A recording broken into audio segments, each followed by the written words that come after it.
थी रोज। कथा में आए और आकर के बैठे। उस दिन वो मैया आई और कथा में आकर के थोड़ी बैठी फिर खड़ी हो गई। हमने कहा कि मैया बैठ जाओ, क्यों बार बार खड़ी हो जाती हो तुम? तो वो बैठ गई, लेकिन 5 मिनट नहीं बैठी फिर खड़ी हो गई। तो मैंने कहा मैया बैठ जाइए, क्या बात है? तो मैंने कहा मैया कोई बात है क्या? हाँ पंडित जी थोड़ी सी बात है। बताइए क्या बात है? तो मैया बोली पंडित जी क्या है कि हमारे एक बच्चा है, वो भी नौकरी करता है सरकारी, उसका विवाह भी हो गया, बहू भी है, वो भी सरकारी नौकरी करती है। हमने की बहुत अच्छी बात है मैया। और मैंने सोचा कि पंडित जी की कथा है, हमारे ही क्षेत्र के पंडित जी आए, चलो कथा सुन ले। तो हम कथा सुनने के लिए आए। तो हमने कही मैया वो ताला भी लगाया है। तो हमने कही भैया आप परेशानी क्या है, आराम से बैठो स्वतंत्रता से कथा सुनिए 5 बजे तक। बोले पंडित जी बात ऐसी है। मैंने कहा कैसी है? बोले पंडित जी बहू भी ऑफिस चली गई, बेटा भी ऑफिस चला गया, लेकिन ताला भी लगा है, लेकिन ताले को खींच के नहीं देख पाओ, कच्चा लगाओ के पक्को। बोलो राधे राधे। ईमानदारी की बात बताना, इस शरीर में जो मन रूपी ताला है प्यारे, वो ये मन रूपी ताले को यदि आप जब तक बाजारों में घुमाते रहोगे तब तक तुम्हें कुछ मिलने वाला नहीं है। इस मन रूपी ताले को ऐसी चाबी, सत्संग रूपी चाबी से ऐसे मड़ोड़ के रखो कि प्रभु की कृपा ही आपके ऊपर बरस जाए। बोले गोविंद भगवान की। हमारा मतलब एक ही है कि हम यहां आए हैं 1100 किलोमीटर दूर से आप लोगों के बीच में। तो हमारा केवल एक ही भाव है कि जो हम अपनी बात मंच से शुरू करें वो आप तक हमारी बात पहुंचनी चाहिए, आपके हृदय तक पहुंचनी चाहिए वो बात। नहीं हमारा आना व्यर्थ है। सुखदेव जी कहते हैं कि राजन परीक्षित अब तुम क्या सुनना चाहते हो? तो राजा परीक्षित ने कहा गुरुदेव हमने सुना है कि भगवान का एक अवतार नरसिंह रूप धारण करके खम्भ से मेरे प्रभु प्रकट हुए हैं, जरा उस सुंदर चरित्र का चित्रण हमें सुनाएं। तो भगवान कहते हैं, सुखदेव भगवान कहते हैं कि राजन एक बार की बात है, एकिदा ब्राह्मण पुत्रायाम विष्णु लोको यद्रक्षयाम सतानंदोयम जगामश्चरतोयम भूतन्ते भुवम। एक समय की बात है, ब्रह्मा के चारों कुमार सनक, सनंदन, सनातन और सनत कुमार, चारों ब्रह्मा के पुत्र आज भगवान का दर्शन करने के लिए वैकुंठ लोक गए। जैसे ही वैकुंठ लोक पहुंचे तो द्वार पर देखा भगवान के जय और विजय नाम के 2 पार्षद खड़े हुए हैं। आज जैसे ही अंदर गए, अंदर जाकर के जाने का प्रयास किया, जय और विजय ने रोका, नहीं अभी प्रभु का दर्शन नहीं हो सकता। प्यारे एक बात आप लोगों को बताऊं, चंदन के वृक्ष में शीतलता होती है, यदि उसका ज्यादा घर्षण कर दिया जाए तो उसमें भी अग्नि प्रकट हो जाती है। आज वही सनकादिक ऋषियों के साथ में भी हुआ। सनकादिक ऋषियों ने आज बहुत जय और विजय को समझाने का प्रयास किया, लेकिन जैसे ही अंदर प्रवेश करना चाहते थे तो जय और विजय ने सनकादिक ऋषियों को धक्का लगा दिया। छोटे से ऋषियों ने आज क्रोध में आकर के हाथ में जल लिया, अभिमंत्रित किया और जाकर के श्राप दे दिया कि तुम्हें आश्रय प्रवृत्ति जैसी व्यवहार करने की आदत हो गई है, तुम्हें वैकुंठ में रहते रहते अभिमान आ गया है, जाओ हम तुम्हें श्राप देते हैं, जाओ तुम जाकर के राक्षस हो जाओ।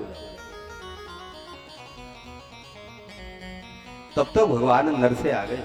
भगवान ने कहा, अरे सनकादिक ऋषियों, आओ, वैकुंठ में तुम्हारा स्वागत है, लेकिन इनको कितने जन्म तक राक्षस रहना पड़ेगा? तो सनकादिक ऋषियों ने कहा, प्रभु श्राप के अनुसार इन्हें 3 जन्म तक राक्षस रहना पड़ेगा। पहले जन्म में हिरण्याक्ष और हिरण्यकश्यप बनकर के आए, दूसरे जन्म में रावण और कुंभकर्ण, और तीसरे जन्म में शिशुपाल और दंतवक्त्र बनकर के ये दोनों भाई आए।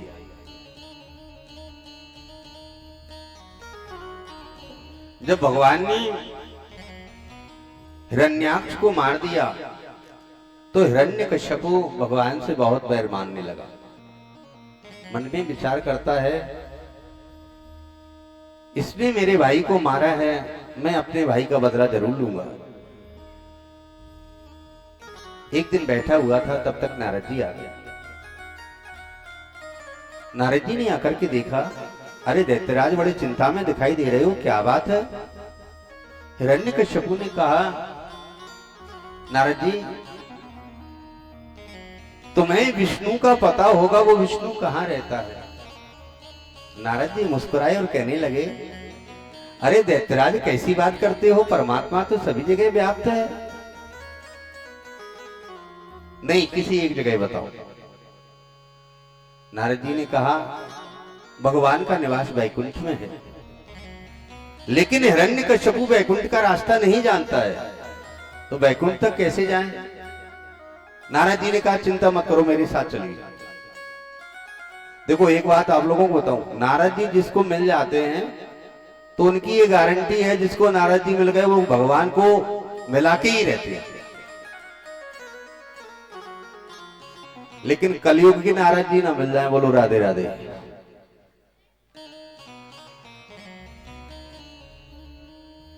आज भगवान का भजन करते हुए नारद जी वैकुंठ पहुंचे। श्रीमन्नारायण नारायण नारायण, श्रीमन्नारायण नारायण नारायण, श्रीमन्नारायण नारायण नारायण, श्रीमन्नारायण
नारायण नारायण,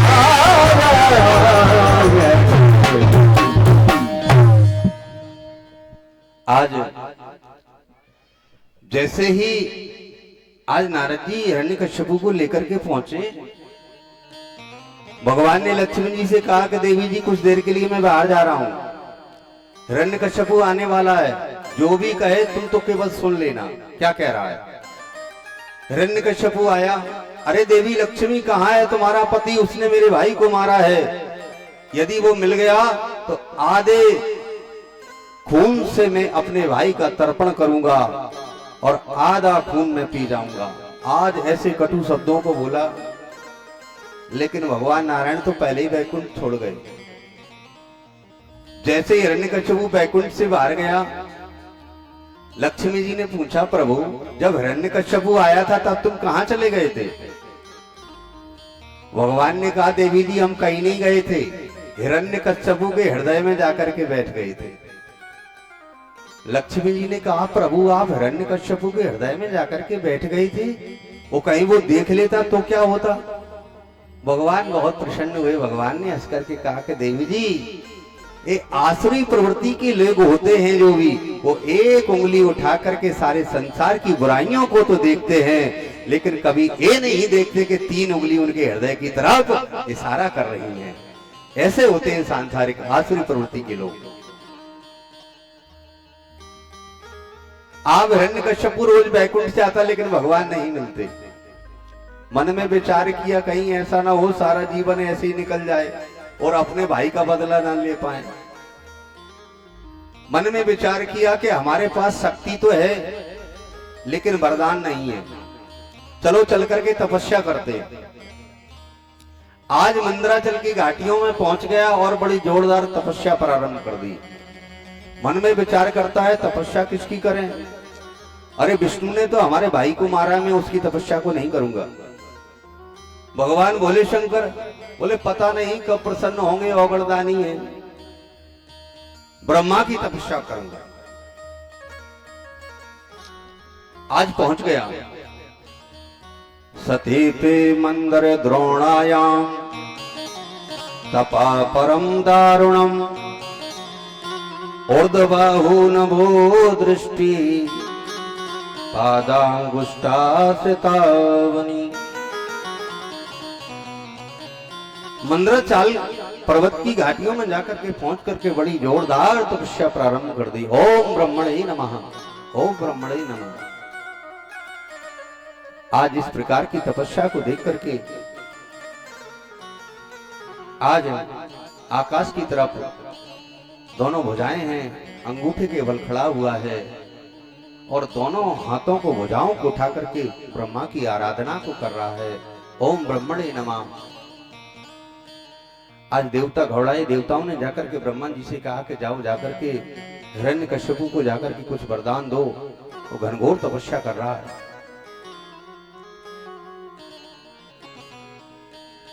आज ब्रह्मा जी पहुंचे। उत्तिष्ठो उत्तिष्ठ भद्रन्ते तपा सिद्ध्योसि कश्यपा। हे कश्यप नंदन, हम तुम्हारी तपस्या से प्रसन्न हैं, वरदान मांगो, क्या चाहते हो?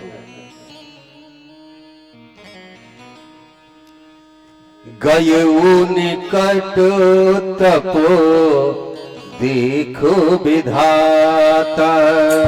गयऊ निकट तपो देखो विधाता।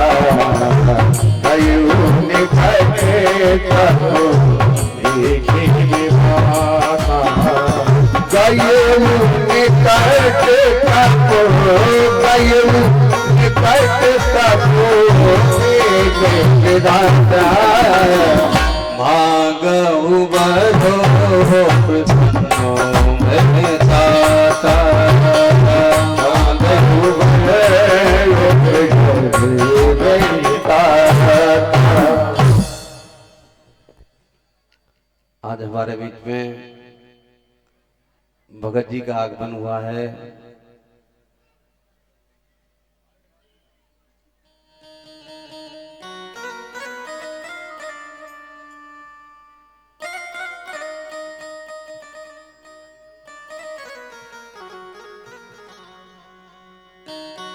हमारे आदरणीय सम्माननीय जसराम जी भगत, और ये इन्हीं की देन है और ये इन्हीं की और बाबा की विशेष कृपा है जो हम आप लोगों के बीच में हमारा और आपका संवाद हो रहा है। ये विशेष कृपा है इनकी। इनके लिए जोरदार ताली बजानी चाहिए।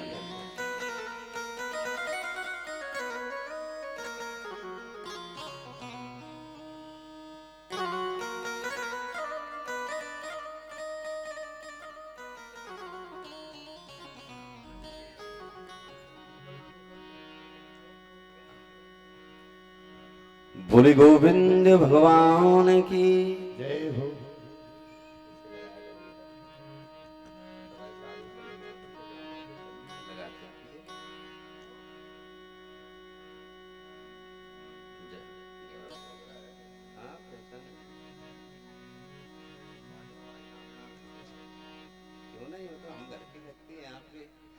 बोले गोविंद भगवान की। तो ये भगवान का बड़ा आशीर्वाद है और बाबा की बहुत बड़ी कृपा है। एक बार जोरदार जयकारा बाबा का। बोले पांडी बाबा सरकार की जय हो। नगर सैन सरकार की जय हो। एक जोरदार बाबा का भजन, उसके बाद आगे कथा।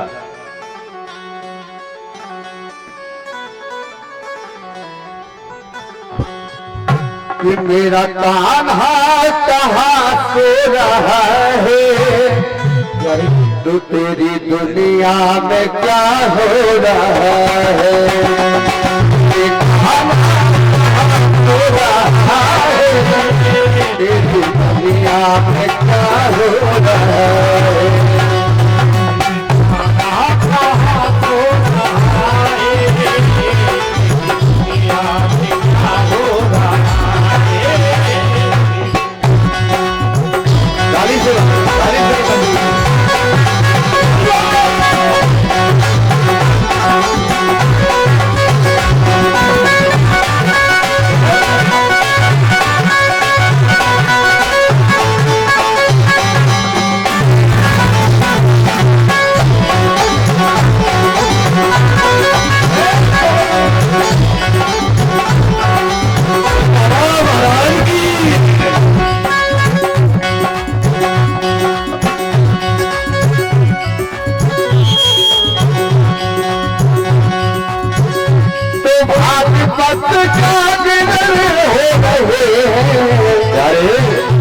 घर में माँ बाप रो रहे हैं,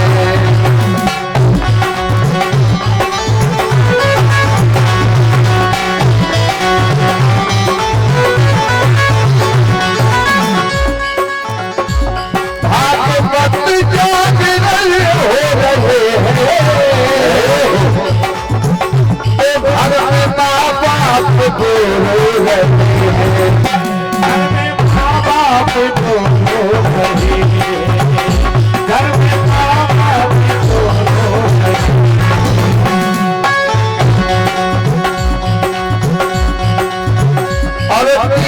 कर दे तो जाते हैं बेटे, असली भगवान को भूलते हैं, भगवान को भूलते हैं,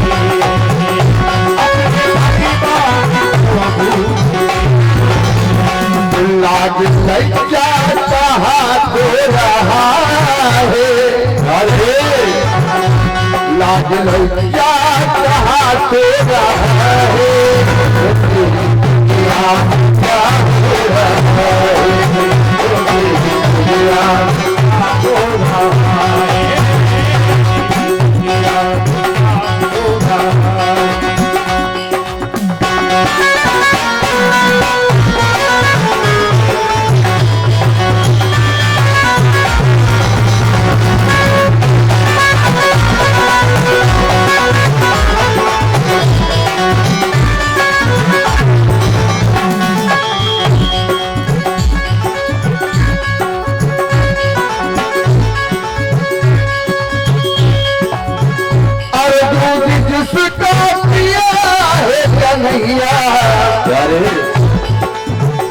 और पर घूमती देखो गैया,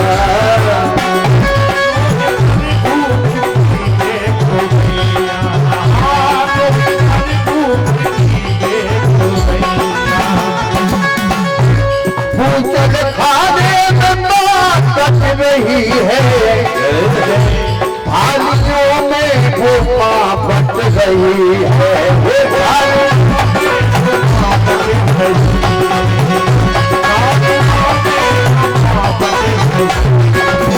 तो कुत्ता एसी में क्यों सो रहा है। अरे कुत्ता एक ही में क्यों सो रहा है, ये दुनिया में क्या हो रहा है, ये दुनिया में क्या हो रहा है, मेरा खाना कहाँ सो रहा है, खाना कहाँ सो रहा है, मेरी दुनिया में क्या हो रहा है, दुनिया में क्या हो रहा है, दुनिया में क्या हो रहा है, तेरी दुनिया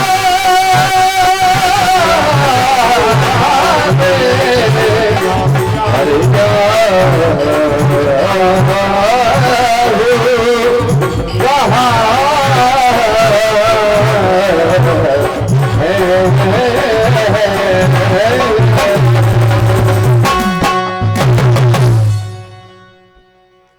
बोले बाणी बाबा सरकार की जय हो। जय जय श्री राधे।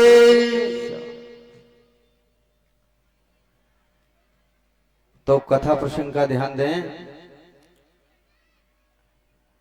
तो आज ब्रह्मा जी आए हिरण्यकश्यप के पास में पहुंचे और कहा वरदान मांगिए। और ब्रह्मा जी जब उसके पास में पहुंचे तो अपने वाहन हंस पर सवार होकर के जैसे ही पहुंचे तो उतर करके वरदान नहीं दिया, उस पर बैठे बैठे ही वरदान दे दिया। कारण क्या? कारण केवल एक ही है कि कहीं ऐसा ना हो वरदान पाकर के सबसे पहले हमारा ही नंबर ना लगा दे। बोलो राधे राधे। आज जैसे ही कहा कि वरदान मांगो, क्या चाहते हो? तो हिरण्यकश्यप कहता है कि प्रभु आप यदि मेरी तपस्या से प्रसन्न हैं तो मुझे अमरता का वरदान दे दो, मैं अमर हो जाऊं। ब्रह्मा जी ने कहा दैत्यराज हम आपकी तपस्या से बहुत प्रसन्न हैं, लेकिन ये मृत लोक है, आया है सो जाएगा, राजा रंक फकीर एक विमानन चढ़ चले, सो एक पड़े जंजीर।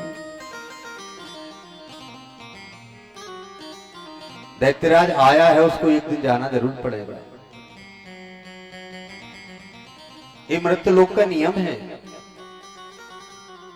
सुख पाता रहा जो सदैव बना, उसे अंत समय दुख पाना पड़े।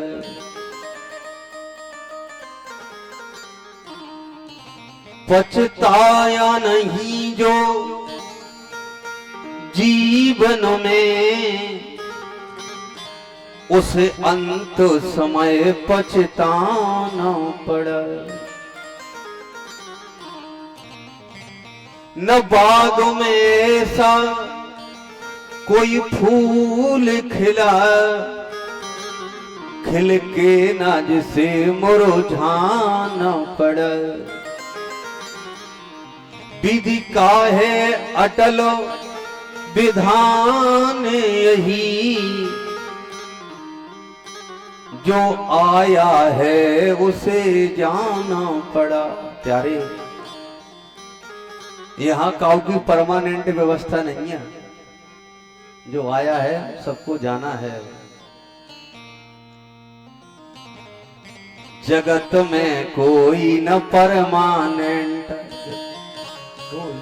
परमानेंट जगत में कोई न परमानेंट, जगत में कोई न परमानेंट।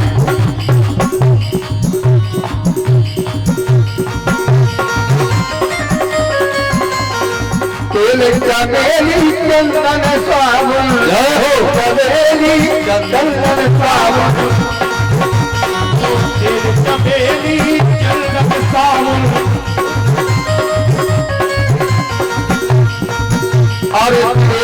चमेली चंदन साबुन चाहे लगा लो, जगत में कोई परवान नहीं, जगत में कोई परवान नहीं, परवान नहीं, जगत में कोई परवान नहीं।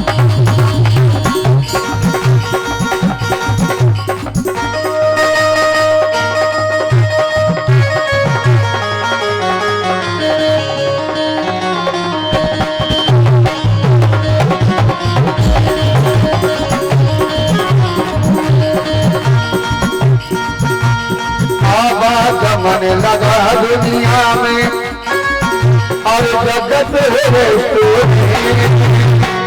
मन लगा दुनिया में जगत है सोरे,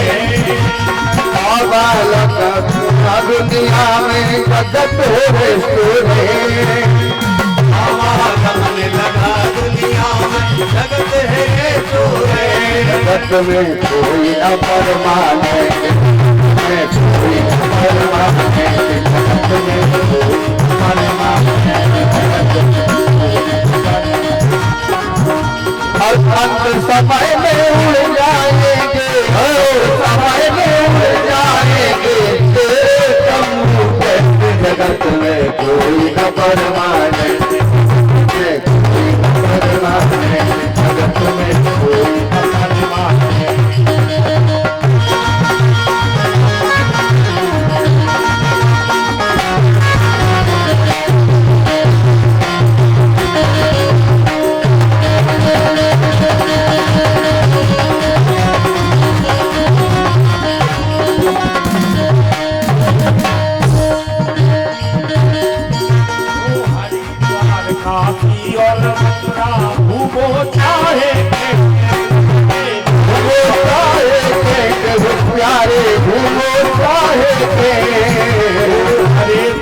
काशी और मथुरा चाहे हो एक कहते चाहे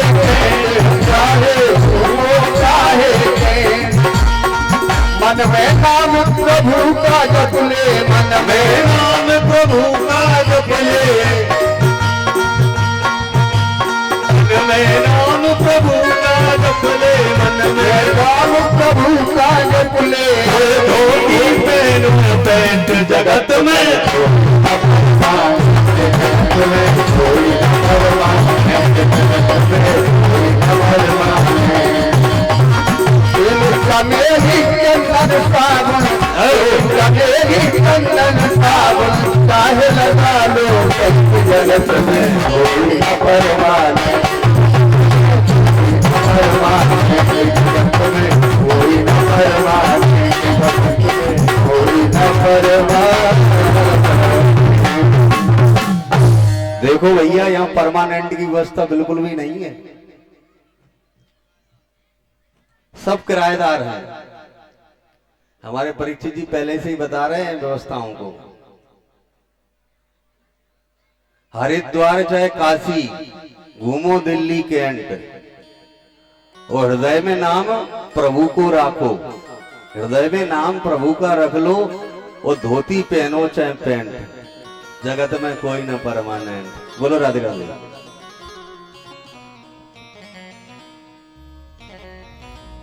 परमात्मा लाल पीले कपड़े नहीं देखता, हृदय देखता है तुम्हारा हृदय कैसा है।